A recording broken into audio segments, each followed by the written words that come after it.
bonjour, je m'appelle Nicolas Joly, je suis le fondateur et actuel président de la GIA Jeux de rôle, section de la GIA Omnisport. Et pour la deuxième année consécutive, pour l'été, je fais jouer donc, des enfants aveugles qui viennent sur Auxerre pendant 15 jours. Donc on joue une dizaine de séances le soir.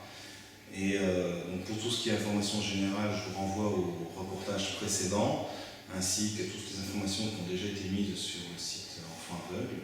Je préciserai tout de même que, a priori, le jeu de rôle est plutôt pratiqué par des adultes et des adolescents. On peut tout à fait l'adapter pour les enfants, il suffit de réduire la taille des séances essentiellement. Et, voilà. Et donc pour ce qui est du public déficient visuel, ça ne pose pas de soucis particuliers. Après, pour aller vers une certaine forme d'autonomie, on peut fabriquer des petits accessoires, mais ça ne pose pas de soucis. Et je rajouterai enfin que le jeu de rôle, c'est essentiellement une rencontre humaine. Alors, je m'appelle Samuel, j'ai 12 ans et j'habite à Strasbourg. J'ai découvert ça l'année dernière avec Nicolas et j'ai même continué pendant l'année. Qu'est-ce que tu aimes le plus dans le jeu de rôle? J'aime bien quand il y a des combats, c'est assez drôle de diviser par round. J'aime bien quand on joue chacun son tour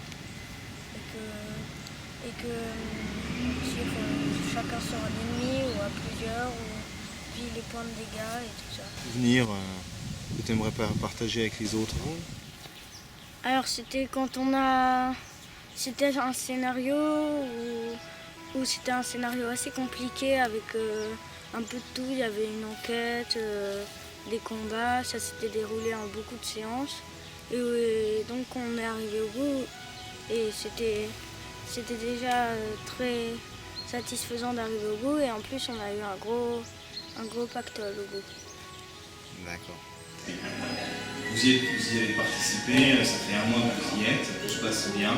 Et puis là, aujourd'hui, vous avez été vous balader avec votre ami Christophe et en fait vous avez été attaqué.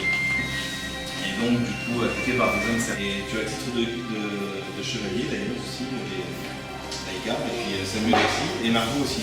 Inès peut-être pour l'instant. Dans les lacs. Alors qu'est-ce que vous faites? Hein? Non, je demande à la maman si elle sait, enfin je lui explique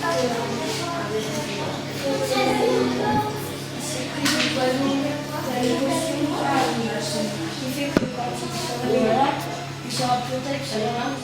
Non, je te mets 4. On va se faire attaquer, c'est sûr. 4. 4, ok. Alors tu t'enlèves donc 8 pièces d'or et puis tu... J'ai pas de crédit. Ah, j'ai prévu le coup cette fois-ci. Tiens. Moi j'en ai 26, il me semble. Sinon nous n'avons pas écouté tout ça. Et nous vous demandons de participer au tournoi comme si de rien n'était.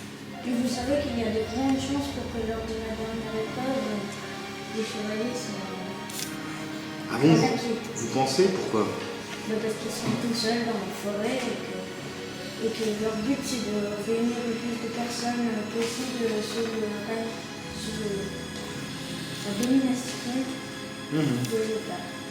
C'est Tom et puis Béranger. Moi je vais les D'accord. et je vais Ok, donc et j'en ça mets tout. fait 21. Ok, donc je fais les dégâts. 13. Ouais, Ok, 13. très bien. À moi. Alors, Margot, j'ai 12 ans et je suis ici pour faire un stage de la métairie bruyère, cirque et gravure. Puis après le soir, je fais un jeu de rôle avec Nicolas et Samuel aussi. C'est un peu un jeu de tactique en même temps et de jeu de chance pour l'aider, on va dire. Qu'est-ce qui t'a le plus plu dans le jeu de rôle? J'aimais bien trouver quand il y avait des décisions à prendre avec les autres joueurs et trouver des arguments pour les faire changer d'avis. Ou bien aussi de lancer les dés pour combattre les guerriers. Ah, j'ai été un elfe, enfin une elfe plutôt. Et j'ai choisi le nom Eriador. Et donc j'avais 118 ans. Et j'avais aussi choisi des armes, donc un arc long et une épée longue et une arbalète. Bon souvenir pourrais-tu nous faire partager J'ai bien aimé, un moment aussi on a fait une sorte de Jeux Olympiques où il y avait plusieurs épreuves à faire et c'était assez drôle de combattre d'autres personnes.